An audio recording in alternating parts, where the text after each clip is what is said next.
Drama से अंतराल में आज की एपिसोड में सजल किचन में जाती है और जाके काम वाली से कहती है कि आप तुम यहाँ से चली जाओ, आज शहीर के लिए खाना मैं बनाऊंगी। और सुनो, इरहा को और दादी अम्मा को खाना किचन उनके कमरे में ही पहुँचा देना। डाइनिंग टेबल पे सिर्फ मैं और शहीर होंगे। और एक बात कान खोल के सोच लो कि हमें डिस्टर्ब करने की कोशिश भी मत करना। इस पर वो कहती है ठीक है। तो फिर सजल सारा खाना बनाती है, बहुत मेहनत करती है, सुबह से लेकर शाम तक खाना बनाने में लगी रहती है। और रात को टेबल सजाती है। का साबरा जाके टेबल सजाना शुरू कर देती है, उसको डांट के भेज देती है कि टेबल मैं ही सजाऊंगी, बस जो मैं जितना समझाया ना तुमने उतना ही करना है। जाओ शहीर मियाँ को बुला के लाओ। वो शहीर साहब को बुलाने के लिए जाती है तो वहाँ देखती वापस आ जाती है।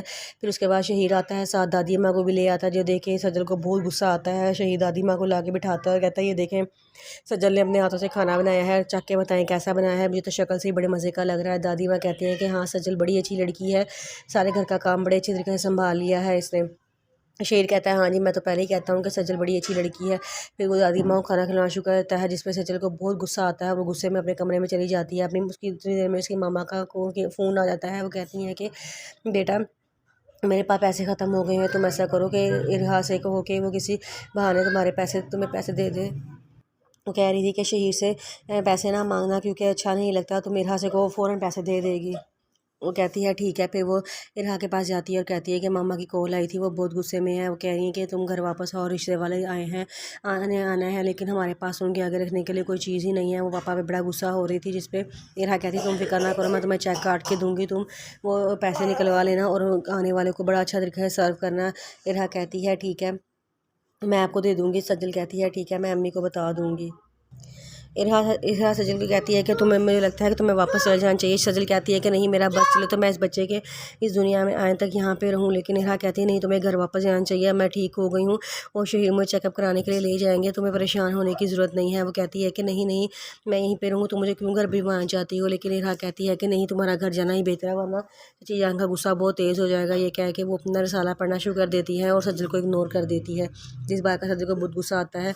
और वो किचन में जाती है, साबरा को बहुत डांटती है, कहती है कि जब मैंने तुम्हें कहा था कि सिर्फ मैं और शहीर ही वहाँ पे खाना खाएंगे तो तुमने क्यों दादी अम्मा को भी साथ भेजा। वो कहती है कि आप मुझसे कसम ले ले, मैंने शहीर साहब को कुछ भी नहीं कहा, मैं सिर्फ उनको ये कहा था कि खाना लग गया तो आ जाए, तो वो खुद ही दादी अम्मा को ले आए हैं। सज्जल उन्हें कहती है कि एक बात मेरी कान खोल के सुन लो, मैं खड़े खड़े तुम्हें घर से निकलवा सकती हूँ, तुम्हें भी मेरी पावर का पता ही नहीं है। जितना मैं तुम्हें कहती ना उतना काम किया करो। मैं तुम्हें कहा भी था कि मैं और शहीर वहाँ पे अकेले खाना खाएंगे, लेकिन तुम जान के दादी अम्मा को साथ लेकर आई हो। मुझे पता है तुम्हारी सारी प्लानिंग थी, मिस तुम्हारी सारी प्लानिंग का पता चल गया है। अब मैं जो तुम्हें कहती हूँ वैसा ही करना। अगर तुमने मेरे किए पे अमल ना किया तो मैं तुम्हें इस घर से ऐसा इल्ज़ाम लगा के निकलवाऊंगी ना कि तुम सारी ज़िंदगी उसको धोने लगी रहोगी, लेकिन वो नहीं धुलेगा। सजल इरहा के कपड़े पहन कर आती है, जो देख के इरहा को गुस्सा आ जाता है। इरहा कहती है जाओ 1 मिनट से पहले ये कपड़े उतार के आओ और दूसरे कपड़े पहनो। सजल कहती है क्यों, क्या हुआ। इरहा कहती है कि ये शहीर की फेवरेट कपड़े हैं, उसने मुझे खुद दिलाए थे और मैंने अब शहीर की फेवरेट दिलाई हुई चीज़ें कभी किसी के साथ शेयर नहीं कर सकती, इसलिए जाओ इनको उतार दो जाके। सजल कहती है ठीक है, आप परेशान क्यों हो रही हो, मैं अभी जाके उतार देती हूँ। दरअसल मैं घर से कम कपड़े लेके आई थी, मेरे कपड़े गंदे थे, धुलने वाले थे, तो मैंने इसलिए ये निकाल के पहन लिया, मैं फटाफट चेंज कर लेती हूँ।